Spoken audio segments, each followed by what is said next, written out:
ഹിന്ദു വികാരം മനസ്സിലാക്കുക.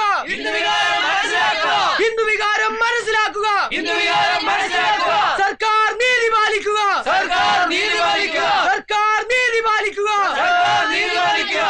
മുഖ്യമന്ത്രി നീതി പാലിക്കുക. ധർമ്മവേദി സിന്ദാബാദ്.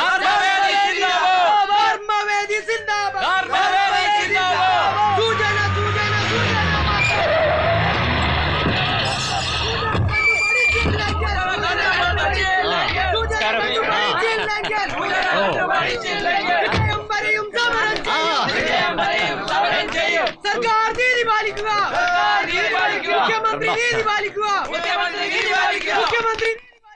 എനിക്കും എന്റെ മോക്ക് പരാതിയൊന്നുമില്ല സർ.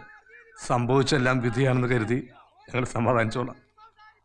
തെളിവെടുപ്പെന്നും പറഞ്ഞ് എന്റെ മോളെ നാടായ നാട് മുഴുവൻ നടത്തി.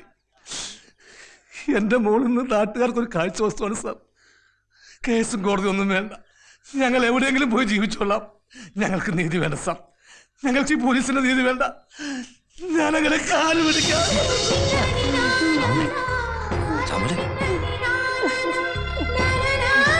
ക്ഷമിക്കണം സാർ.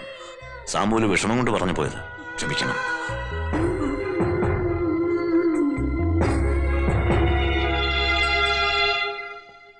ഈ കേസ് അന്വേഷിക്കുന്ന പോലീസ് ഏമാനോട് എന്നെ വന്നൊന്ന് കാണാൻ പറയണം. ഇന്നെ വേണം. Yes sir.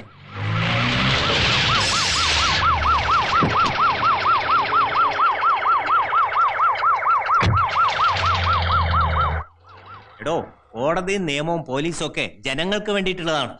നിങ്ങൾക്ക് നിങ്ങളുടെ മുന്നിലെത്തുന്ന ആൾ ഒന്നല്ലെങ്കിൽ പ്രതി അല്ലെങ്കിൽ സാക്ഷി. ഈ പ്രതിക്കും സാക്ഷിക്കും അപ്പുറത്തായി ചോരയും നീരുമുള്ള മനുഷ്യരാണ് അവര്. അവരുടെ വികാരങ്ങൾ കൂടി നിങ്ങൾ മനസ്സിലാക്കണം. അത് ഒരു നിയമവശത്തിലും ഉണ്ടാവില്ല. ആ മനുഷ്യൻ എന്റെ മുന്നിലിരുന്ന് പൊട്ടിക്കരഞ്ഞു. അയാളെ തകർത്ത് കളഞ്ഞത് മകൾക്കുണ്ടായ ദുരന്തല്ല, നിങ്ങളുടെ തെളിവെടുപ്പെന്ന നാടകമാണ്. ആരാന്റെ അമ്മയ്ക്ക് പ്രാന്ത് പിടിച്ച കാണാൻ നല്ല രസാണ് അല്ലേടോ? ആദ്യം വന്ന വാർത്തകളിലൊക്കെ ഒരു ബസ് ഓണറുടെ മകന്റെ പേരുണ്ടായിരുന്നല്ലോ. പിന്നീട് എങ്ങനെ അവൻ പെട്ടെന്ന് അപ്രത്യക്ഷനായി? പെൺകുട്ടി ഇത് പറഞ്ഞിരുന്നു സർ. പക്ഷെ മാർച്ച് 4-ാം തീയതി രാവിലെ 10 മണി മുതൽ രാത്രി 7 മണി വരെ ഈ പറഞ്ഞ ബസ് ഓണറിന്റെ മകൻ ടോമിച്ചൻ ഇടുക്കി RTO ഓഫീസിൽ നടന്ന പ്രൈവറ്റ് ബസ് ഓണേഴ്സിന്റെ യോഗത്തിൽ പങ്കെടുത്തിരുന്ന രേഖകളുണ്ട് സർ. സ്ഥലം MLA അത് സാക്ഷ്യപ്പെടുത്തിയിട്ടുണ്ട്. ഒരേ സമയത്ത് ഒരാൾക്ക് 2 സ്ഥലത്ത് എങ്ങനെ പ്രസന്റ് ആകാൻ പറ്റി എന്ന കൺഫ്യൂഷനിലാണ് സർ ഞങ്ങൾ പോലീസുകാർ.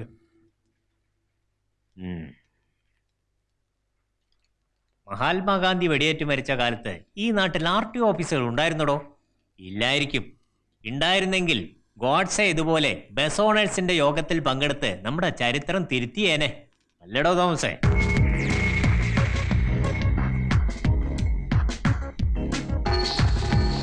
തോമസിന് ഇനി എത്ര കൊല്ലത്തെ സർവീസ് ഉണ്ട്? 5 വർഷം. തെളിവെടുപ്പ് നാടകം ഇനി വേണ്ട.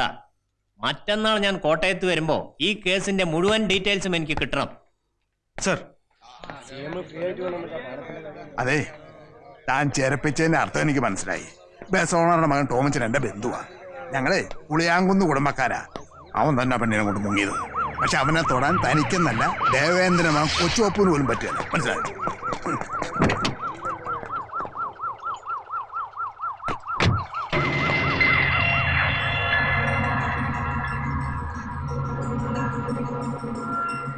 ദൈവോത്തരനായവൻ എന്നും ഭാവികൾക്കും ദുഃഖിതർക്കും വേണ്ടി തന്റെ ആലയത്തിന് മുൻവാതിലുകൾ തുറന്നു വെച്ചിരിക്കുന്നു. മനസാന്തരത്തിന്റെ വഴിയിലൂടെ അവർ വിശ്വാസ ജീവിതത്തിലേക്ക് മടക്കി കൊണ്ടുവരുന്നു. മക്കളക്കാരി മറിയത്തെ ജനാവിൽ കല്ലെടുത്തെറിഞ്ഞൊടിച്ചപ്പോഴും 30 വെള്ളിക്കാശിനായി അവനെ തന്നെ യൂദാസ് ഒറ്റിക്കൊടുത്തപ്പോഴും ദൈവോത്തരനായവൻ അവർക്ക് ആരംഭമേകി. സാമൂലിന്റെ മകളുടെ ദുരന്തം ഇന്ന് സഭയുടെ ദുരന്തമാണ്. പ്രതികളെന്ന് പറയുന്നവരെ ചിലപ്പോൾ കോടതി ശിക്ഷിച്ചു എന്ന് വരാം. പക്ഷേ പ്രശ്നങ്ങൾ അതുകൊണ്ടും തീരുന്നില്ലല്ലോ. നമ്മുടെ കുട്ടിക്ക് ഇനിയും വേണ്ട ഒരു ജീവിതമാണ്. മനസ്സറിയാതെ സംഭവിച്ചു പോയ തെറ്റുകളോട് പൊരുത്തപ്പെട്ട് മാപ്പ് നൽകി അന്നവും വസ്ത്രവും ആശ്രയവും നൽകാൻ തയ്യാറുള്ള ഒരു പുരുഷനെ അവിടുത്തെ കൃപയാലെ തിരഞ്ഞെടുത്തിരിക്കുന്നു. അത് സാമുവേലിനെയും സുഹൃത്ത് ശേഖരനാരെയും ഗ്രഹിപ്പിക്കാനായി എന്നെ ചുമതലപ്പെടുത്തിയിരിക്കുന്നു. ഈ വേള കർത്താവിനെ സ്തുതിക്കാൻ വേണ്ടി നമുക്ക് വിനിയോഗിക്കാം. സ്തോത്രം കർത്താവേ സ്തോത്രം, സ്തോത്രം കർത്താവേ സ്തോത്രം. നമ്പിച്ച ആ യാക്കോബിനെ വിളിക്കൂ.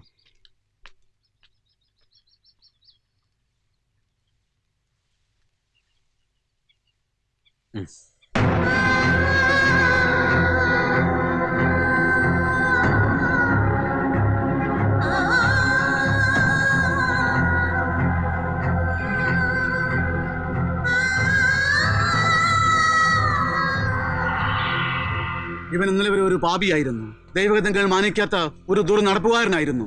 പക്ഷെ ഇന്ന് മണിയപ്പൻ എന്നുള്ള നാമധേയവും തന്റെ പൂർവ്വകാല ജീവിതചര്യകളും ഉപേക്ഷിച്ച് യാക്കോബ് നാമത്തിൽ നമ്മൾ സമുദായ വിശ്വാസിയായി രസമ്യയെ വാങ്കെടുപ്പാൻ തയ്യാറായി വന്നിരിക്കുകയാണ്.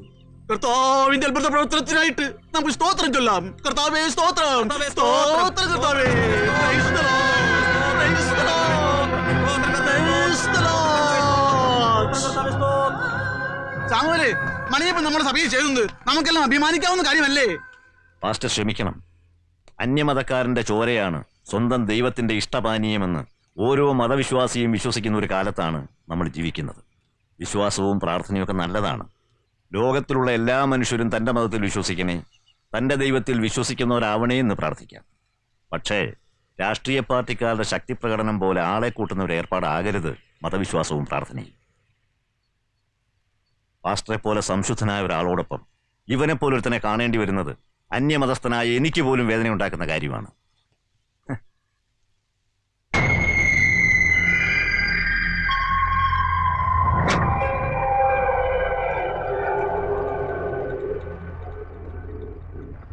ഗുരുവായൂരപ്പ, കാരുണ്യമൂർത്തിയെ രക്ഷിക്കണേ ഭഗവാനെ. മോന്റെ അഡ്മിഷന്റെ കാര്യം എന്താ ചേട്ടാ? 3-4 കോളേജിൽ ആപ്ലിക്കേഷൻ കൊടുത്തിട്ടുണ്ട്. മാർക്കുണ്ടെന്ന് പറഞ്ഞിട്ട് കാര്യമില്ല, പിന്നിൽ ആള് വേണം. ചേട്ടൻ PF എടുത്തിട്ടുണ്ടോ? പിന്നെ സിന്ധുവിന്റെ കല്യാണത്തിന് എടുത്തതല്ലേ, അതിന്റെ പിടുത്തമല്ലേ എന്നെ കുടിക്കിയത്. ആ, ഇവിടം വരെ എത്തിച്ച് ഗുരുവായൂരപ്പൻ ഇനിയുള്ള കാര്യങ്ങളൊക്കെ ശരിയാക്കി തരും ചേട്ടാ.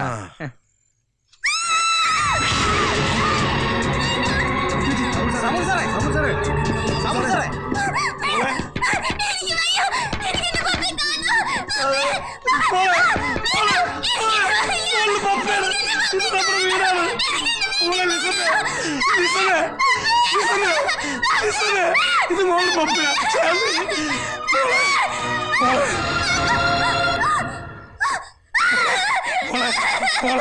മോളുടെ പപ്പയാ. മോളെ മോളെ മോളുടെ പപ്പ ഇവിടെ ഉണ്ട്. മോളെ ആരും ഒന്നും ചെയ്യില്ല. എന്നെ പപ്പ മോളെ, ചേച്ചിയോ മോളെ, ലിസ മോളെ. മോളെ മോളെ മോളിപ്പോ നമ്മുടെ വീട്ടിലാ. നോക്കിയേ, ട്രീസ ചേച്ചിയും ഷേർലി ചേച്ചിനൊക്കെ കണ്ടില്ലേ? മോളെ മോളെ മോളെ എല്ലാവരും ഉണ്ട്.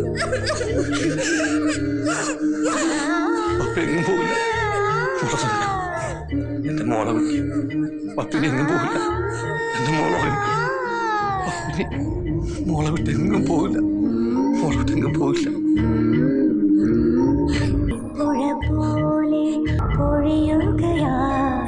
നമ്മൾ ഇവിടുന്ന് ദൂരത്തൊരു സ്ഥലത്തേക്ക് താമസം മാറും. എന്നിട്ട് അവിടെ നല്ലൊരു സ്കൂളിൽ ലിസമോളെ ചേർക്കും. അവിടെ ആരും മോളെ തിരിച്ചറിയത്തില്ല. അപ്പൊ പിന്നെ ആരും കളിയാക്കത്തുമില്ല, കമന്റ് അടിക്കത്തുമില്ല. മോൾ ഇങ്ങനെ മിണ്ടാണ്ട് പറയാണ്ടൊക്കെ ഇരുന്ന പപ്പയ്ക്ക് വിഷമാവില്ലേ? നമ്മുടെ പപ്പ പാവല്ലേ? പപ്പ നമുക്ക് വേണ്ടി എന്തോരാ കഷ്ടപ്പെടുന്നേ. അപ്പൊ നമ്മൾ എന്താ വേണ്ടേ? പപ്പയെ വിഷമിപ്പിക്കരുത്.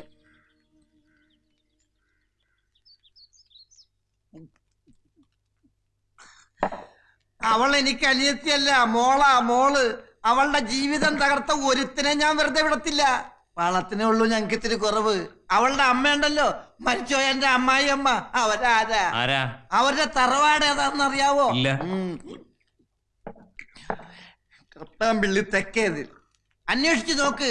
തിരുവല്ല ചെങ്ങന്നൂര് ഭാഗത്ത് ഇത്രയും പഴക്കമുള്ള ഒരു കത്തോലിക്ക കുടുംബം വേറെ ഇല്ല. എന്റെ അപ്പന അപ്പൂപ്പന്മാര് കത്തോലിക്കക്കാരായിരുന്നു. ഇടക്ക് ആർക്കോ ദൈവവിളി തോന്നിയിട്ടാ ഈ സഭയിലോട്ട് ചേർന്നത്. അറിയോ? മതം ഏതായാലും മനുഷ്യൻ നന്നായ പോരെ അല്ലേ ജോണിക്കുട്ടി? മനുഷ്യൻ നന്നാവണമല്ലോ, പക്ഷെ അതിനെന്ത് വഴിയുണ്ടെന്ന് പറഞ്ഞിട്ട്. ഉരുള സാർ ഇങ്ങോട്ട് വരട്ടെ. സാറ് വന്നിട്ട് നേരിട്ട് പറയും ജോണിക്കുട്ടിയോട് കാര്യങ്ങൾ. അയ്യോ, സാർ എപ്പോഴേ വന്നു? ദാ അപ്പുറത്തെ റൂമിലുണ്ട്, വിളിക്കട്ടെ? എന്താ പേര് പറഞ്ഞത്? ജിബു. പോയി വീലിയടാ ജിബു. ഒരെണ്ണം ഒഴുക്കി.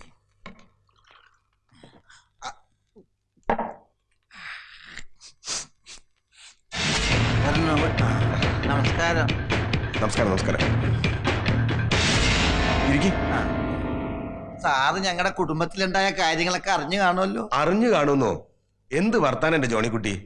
കഴിഞ്ഞ ദിവസം നിയമസഭയിൽ ഞാൻ ഇതിന്റെ പേരിൽ എന്ത് ഒച്ചപ്പാടുണ്ടാക്കിയതാ? മനസാക്ഷിയുള്ളവർക്ക് ഇതിനെതിരെ പ്രതികരിക്കാതിരിക്കാൻ പറ്റുമോ? എന്റെ സാറേ, ആ പെങ്കൊച്ചിനെ കണ്ടാ ചങ്ക് പൊട്ടിപ്പോവും. എങ്ങനെ സഹിക്കും സാറേ? ജോണിക്കുട്ടി കരയാതെ, ഒക്കെ ശരിയാവും. ജോണിക്കുട്ടിയുടെ സസ്പെൻഷൻ എന്തായി? ഒന്നും ആയില്ല സാറേ, അതിന്റെ അന്വേഷണം നടന്നുകൊണ്ടിരിക്കുകയാണ്. ഞാൻ മനസ്സാവാതെ അറിഞ്ഞ കാര്യമല്ല, ബാറ്ററി പോയെന്നുള്ള സത്യമാണ്. ഉം.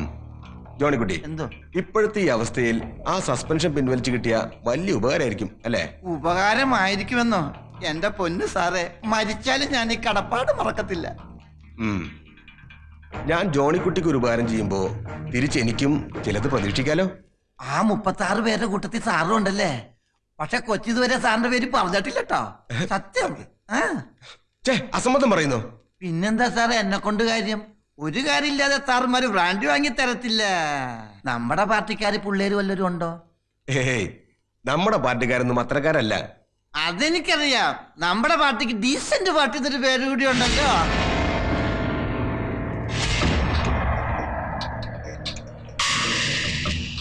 ജോണിക്കുട്ടി ഇയാൾ അറിയോ? പിന്നെ സാബു നെടുങ്കണ്ടം സാറിന്റെ പാർട്ടിക്കാരനല്ലേ? നല്ല തങ്കം പോലത്തെ മനുഷ്യനാ സാറേ. ജോണിക്കുട്ടിക്ക് അറിയാലോ, കഴിഞ്ഞ 5 വർഷം വരെ ഞാനാണ് ഇവിടുത്തെ MLA. പക്ഷെ ഇപ്രാവശ്യം സഭക്കാര് നെടുങ്കണ്ണൻ സാബുവിനെയാ സപ്പോർട്ട് ചെയ്യാൻ പോണത്. ഞാനൊരു പുരോഗമനാശയക്കാരനും പള്ളിക്കും പട്ടക്കാർക്കും കുറച്ച് എതിരുമായിപ്പോയി. അതാ പറ്റിയത്. സാർ ഈ ചരിത്രവും പൗരോർമ്മ ഒന്നും പറയണ്ട. ഞാനിപ്പോ എന്നതാ ചെയ്യേണ്ടത്? പേരറിയാൻ പറ്റാത്ത ചിലര് ദ്രോഹിച്ചിട്ടുണ്ടെന്നല്ലേ അന്ന് ലിസമ്മ പോലീസിനോട് പറഞ്ഞത്? അതെ. ആ കൂട്ടത്തിൽ ഈ സാബുവിന്റെ പേര് കൂടെ ഉൾപ്പെടുത്തണം. സാബുവിനെ പോലീസ് അറസ്റ്റ് ചെയ്താൽ പിന്നെ സീറ്റ് എനിക്ക് എന്നെ കിട്ടും. അങ്ങനെ ഉണ്ടായ ജോണിക്കുട്ടിയുടെ സസ്പെൻഷൻ പിൻവലിക്കാൻ മാത്രമല്ല, വീട് പണി തീർക്കാനുള്ള കാശ് ഞാൻ തരും. സാർ ഒരു പുരോഗമന ആശയക്കാരനായതുകൊണ്ട് ഞാനിത് ചെയ്തു തരാം. സോറി, വെള്ളം ഒഴിക്കാൻ മറന്നു. മിടുക്കാൻ.